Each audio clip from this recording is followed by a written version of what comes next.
Hey there, and thanks for joining us on Chicago Tonight, Black Voices. I'm Brandis Friedman. On the show tonight, a busy day at City Council, including the mayor defending his handling of Chicago's migrant crisis. I wouldn't trust them to serve me a fruit, a vegetable, and nothing else because their stores are filthy. How a proposed ordinance could restrict dollar stores and impact the community. And one-on-one with outgoing Cook County Forest Preserve Chief Arnold Randall, who stepped down after just stepped down after 13 years. And now to some of today's top stories. Chicago Mayor Brandon Johnson is speaking out and taking a firm stance on the war in Gaza. But at this point now, I believe we're looking at 25,000 Palestinians that have been killed during this war, and the killing has to stop. So, yes, we need a ceasefire. Johnson said this to reporters after today's City Council meeting. A City Council resolution calling for an immediate ceasefire was set for vote today, but was postponed at the request of 28 alderpeople. It could come back as early as next week. The war between Israel and Hamas has raged for more than 110 days, causing a widespread humanitarian crisis. Egyptian and U.S. officials confirm they are actively pursuing ways to halt the violence. And Heather Sharon will have more from today's City Council meeting in just a bit. And despite the continuing debate over how to manage the city's migrant crisis, the city has selected 2 local businesses to provide food at shelters for the new arrivals. After a public bidding process, the Department of Family and Support Services selected the agency's 77 communities and 14 parish. The city says the goal was to improve food quality at the shelters and decrease the cost of the meals program, while also providing culturally relevant meals. Both companies will be able to provide meals for $15 to $17 a day per person, much less than the $21 to $23 the city had been spending. Public transit riders are back. That's at least according to the Regional Transit Authority, which says regional ridership was up 16% in 2023, a post-pandemic high. RTA says 2023 was the first time ridership cracked 300 million since the pandemic, with 326.6 million rides. Last year, CTA rail increased 13% and buses 15%. Metra saw a 37% increase, with Pace buses up 10%. Up next, Heather Sharon has the latest from City Council right after this. Chicago Tonight, Black Voices is made possible in part by Fifth Third Bank and by the support of these donors.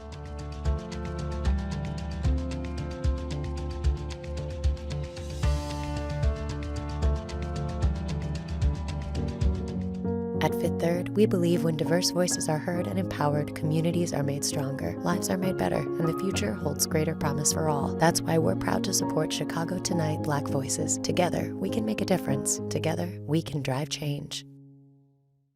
Mayor Brandon Johnson Wednesday defended his handling of the migrant crisis confronting Chicago amid continuing tensions with Governor J.B. Pritzker. Here's what Johnson told reporters today in his first remarks since the governor questioned the city's approach to the humanitarian crisis. Now, I know folks may have questions about my style, but don't question my leadership. The state of Illinois committed to 2,200 beds. We could really use those right now. WTTW News reporter Heather Sharon joins us now with the latest, 1 week before the city is set to start evicting migrants from city shelters. Heather, Governor Pritzker said Monday that he was, quote, deeply concerned about the city's plan to stop opening new shelters for migrants, even as Texas Governor Greg Abbott continues to send buses of migrants to the city. How did Johnson respond to that criticism? Well, he essentially said that it was the state's fault that the city's shelters are still so full that there are more than 200 people waiting at O'Hare Airport for a bed to open up in one of those shelters, and said that the state promised to step up efforts to find permanent homes for those men, women, and children. and to open 2,000 more beds originally planned in a winterized base camp that never materialized because environmental concerns about the two sites the city said was appropriate for those camps. That has left the city struggling with a limited budget to care for the migrants, and state officials like Governor Pritzker frustrated that the city seems to be sort of trying to push pressure onto them to take more direct action. Heather, nearly 2,000 migrants, as we said, are set to be evicted from city shelters by February 2nd, including as many as 700 children, many of whom are under the age of 10. Will that actually happen? So reporters, including myself today, pressed Johnson about whether he would issue another reprieve. If you remember, the original eviction date for many of these migrants was 2 weeks ago. Amid the brutally cold weather, that was delayed. Johnson gave no indication he was considering a third reprieve, but he did say that this was an evolving crisis and that everybody was trying to do their best to address it. He did acknowledge he was concerned that the children who were evicted from city shelters with nowhere to go could find their academic year disrupted. They might have to change schools because they might have to move to a different shelter or wait for a new bed to open up. It's not clear what will happen, especially given that by the end of February, the city is set to evict more than 6,000 migrants, and that could be as many as 2,000 children. And Heather, of course, we know that there have been calls for the federal government, for Congress to step in and support cities that are struggling with the load of the new arrivals. Is that someplace where the governor and the mayor agree? Certainly, they would love to see the federal government step in and foot these bills. However, with Congress hopelessly gridlocked, mostly because of the GOP-controlled House and reluctance among some Democrats to add more funds to care for the migrants, it is really unlikely that the federal government will step in anytime soon, even as Senators Dick Durbin and Tammy Duckworth today called for exactly that to happen. It's just not clear whether that will come to fruition. And in other news, Heather, City Council was also expected to vote today on two pretty high-profile issues: changes to the police discipline process and restrictions on where new dollar stores can open. What happened at today's City Council meeting? Well, in both cases, supporters of those measures blocked a vote today. And typically when you see that happen at the City Council, it means that they're concerned that they don't have the votes. Now, the City Council is scheduled now to meet again in a week. Both the regulations for new dollar stores and the changes to the police disciplinary process could come back then, so it could be only a minor delay, but it is an indication that both issues, especially the changes to the police disciplinary process, are incredibly controversial, and that issue in particular could trigger a huge legal fight that is set to start perhaps even before the City Council meets again. I'm sure you'll keep an eye on that for us and bring that news to us when it happens. And of course, we're going to be talking more about the dollar stores in Chicago in just a little bit. Heather Sharon at City Hall for us. Thank you. And you can read Heather's full story on our website. It's all at WTTW.com/news. Up next, what is the future of dollar stores in Chicago? Right after this.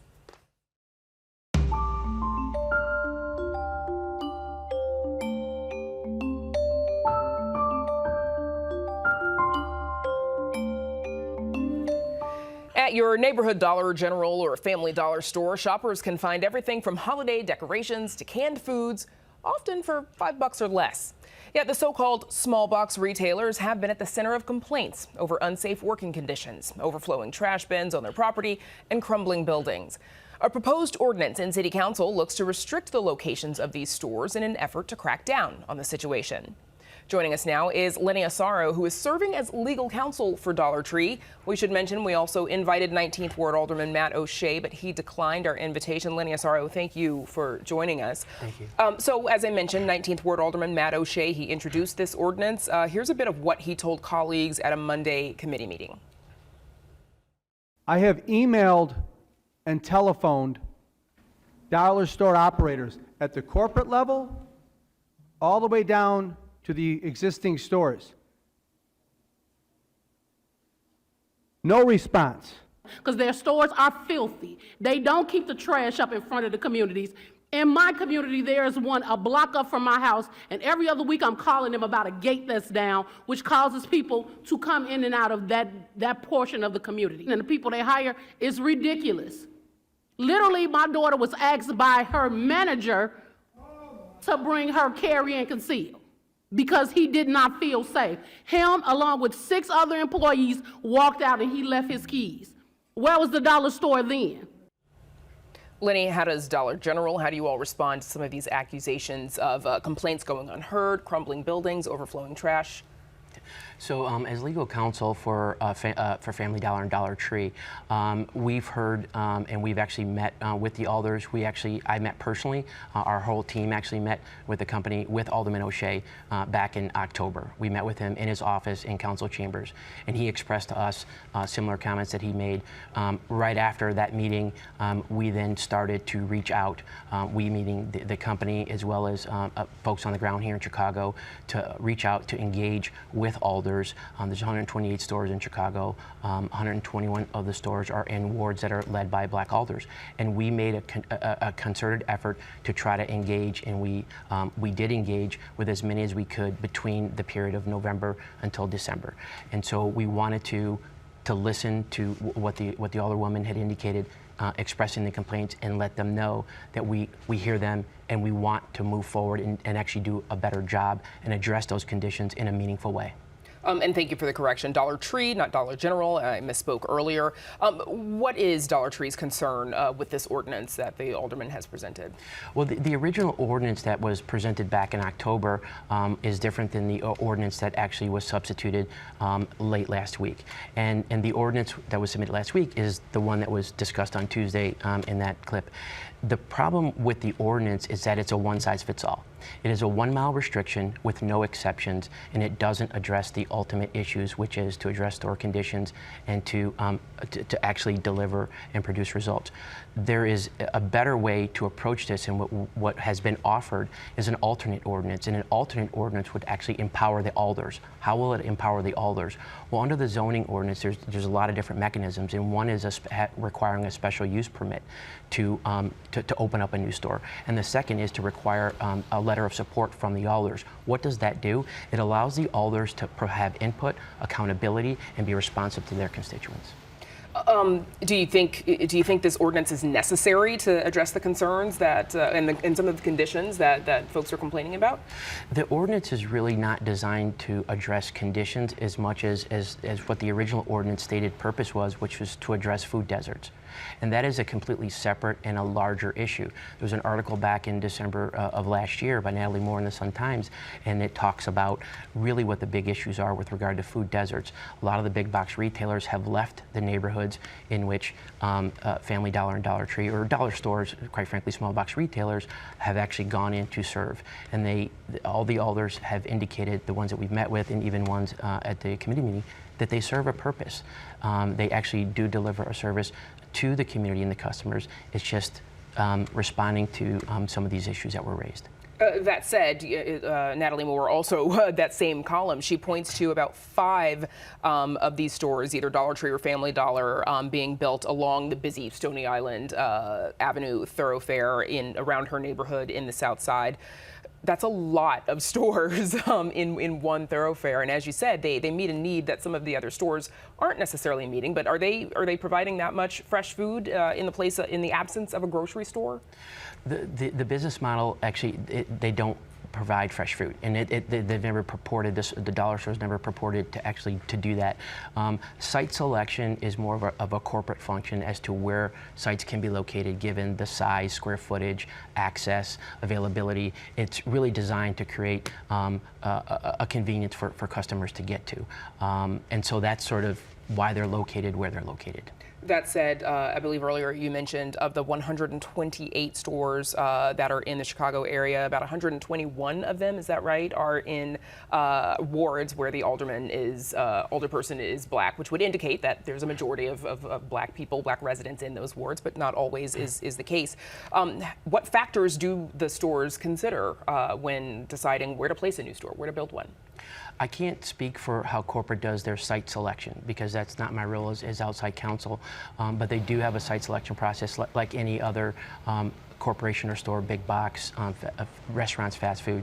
But what they tried to do is locate where they can actually serve their customers in the most convenient way that they can. We saw this clip of the committee meeting earlier. Many committee members have been sharing their concerns, but I want to play another one from Alderwoman Jeanette Taylor. I would like to see, I guess through the chair, how many complaints you all have had in the last 4 years against Family Dollar, Family General, Dollar General, whatever they are called, because they've been the worst. And I don't care if they got their lawyers here. Where are they?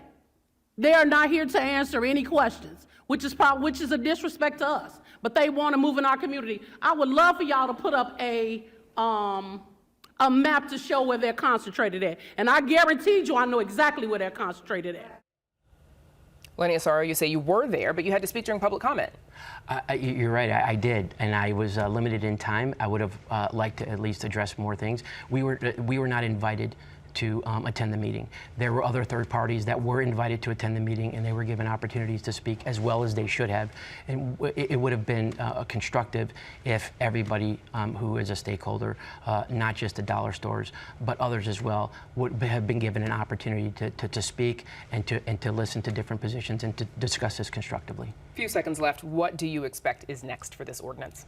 Well, what we would like is for the alders to consider this alternate ordinance, which again empowers alders. They should be the gatekeepers. It gives them the power to manage their wards, to work with their constituents, and this alternate ordinance does exactly that. Special use approval, and it requires a letter of support before any new store is put into a new ward, and there would be still a distance restriction. 1 mile is a significant distance restriction. Cannabis and other uses, there's no 1 mile distance restriction. I have a list, but there's like 500 feet up into 1,000 feet. For other uses, this is 1 mile. Okay, I'm sure there's more to talk about, probably something we'll be covering again. Lenny Asaro, thank you for joining us. Thank you very much. Up next, meet the man who's been at the helm of the Cook County Forest Preserves for more than a decade. Stay with us.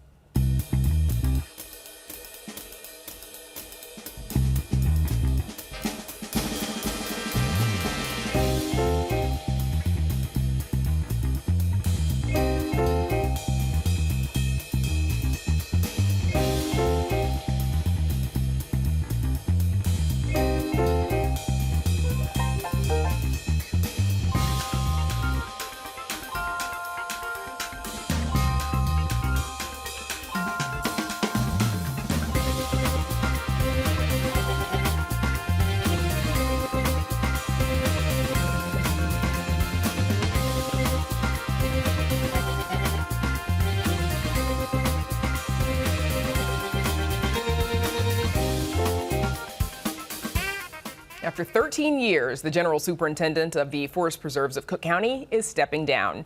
Appointed by Cook County Board President Tony Preckwinkle back in 2010, Arnold Randall is credited with completely transforming the Forest Preserves as an institution.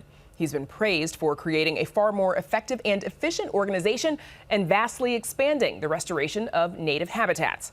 Randall's also led efforts to make the Forest Preserves accessible and welcoming to all. And now we welcome Arnold Randall. Congratulations on the next chapter. Thank you so much. It's a pleasure to be here. Thank you for joining us. So, as we said, you're stepping down after 13 years of leading the Forest Preserves of Cook County, widely credited with the transformation. Give us a sense of what you found when you first started this job back in 2010. What did you need to transform?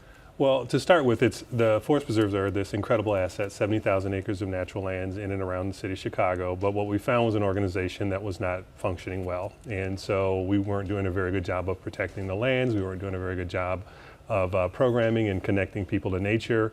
There are a lot of people who just didn't know about the Forest Preserves or fearful of the Forest Preserves even.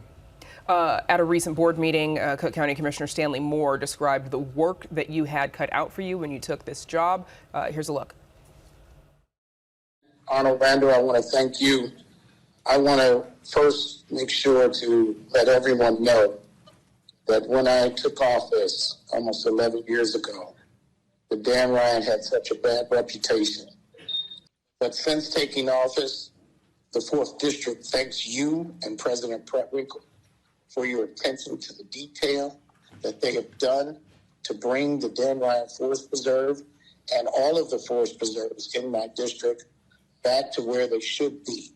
You made us a priority, and I want to thank you So when you took the job, Board President Toni Preckwinkle also said that she wanted to be sure the preserves became more inclusive and that its patrons reflected the demographic makeup of the county.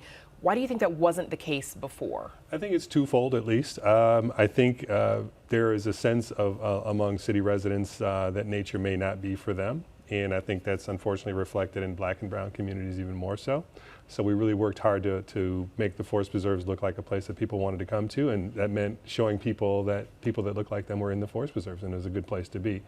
I think, and then there's just this overall lack of sort of them not being well maintained, which sends a signal to people that it's not welcoming. So we recognize we need to do a much better job of maintaining them.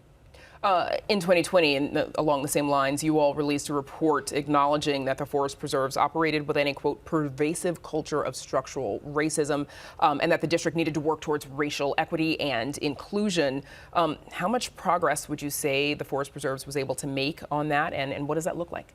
So I would say, to start with, it from the beginning of President Preckwinkle's administration, it was clear that we wanted to make sure everybody felt welcome. What we didn't understand right away was that changing that culture was going to be a lot tougher than we realized.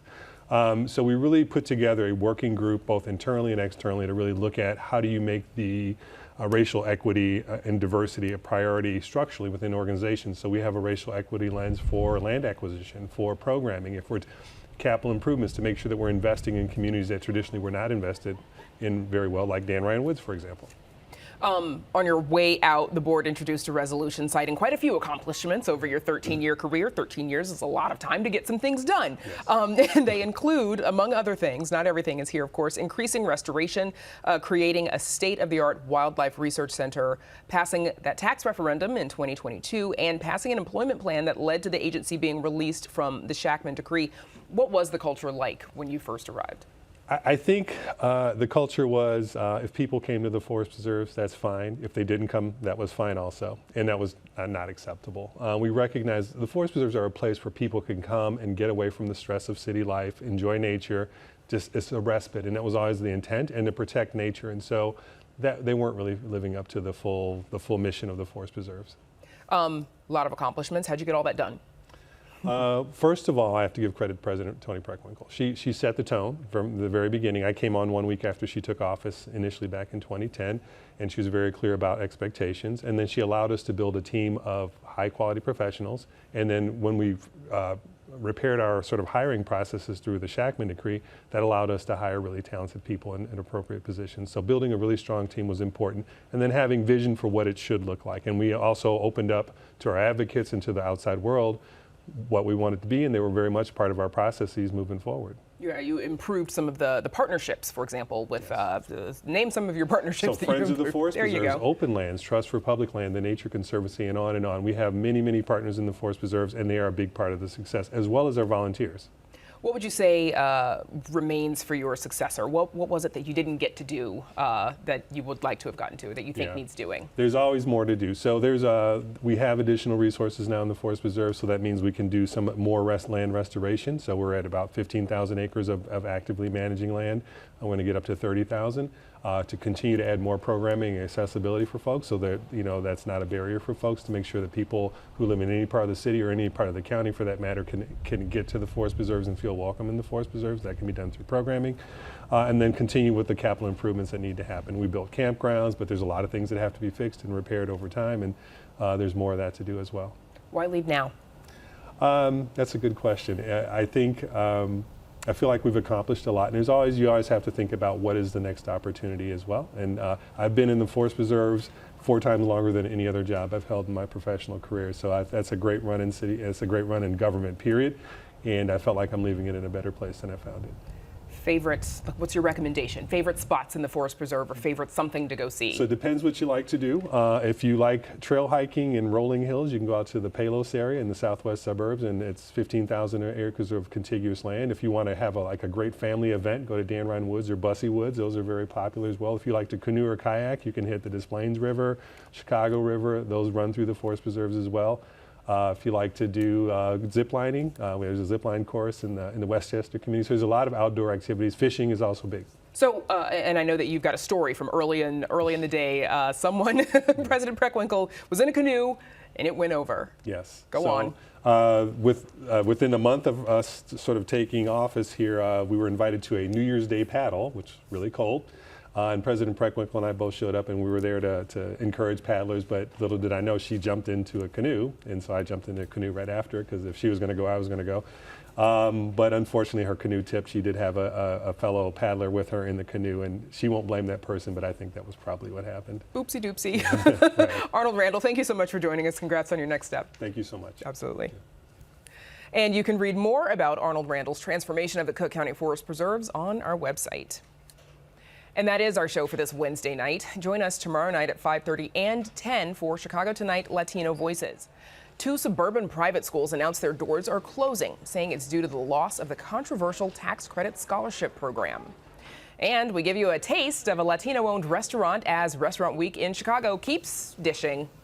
Now, for all of us here at Chicago Tonight Black Voices, I'm Brandis Friedman. Stay healthy and safe, and have a good night.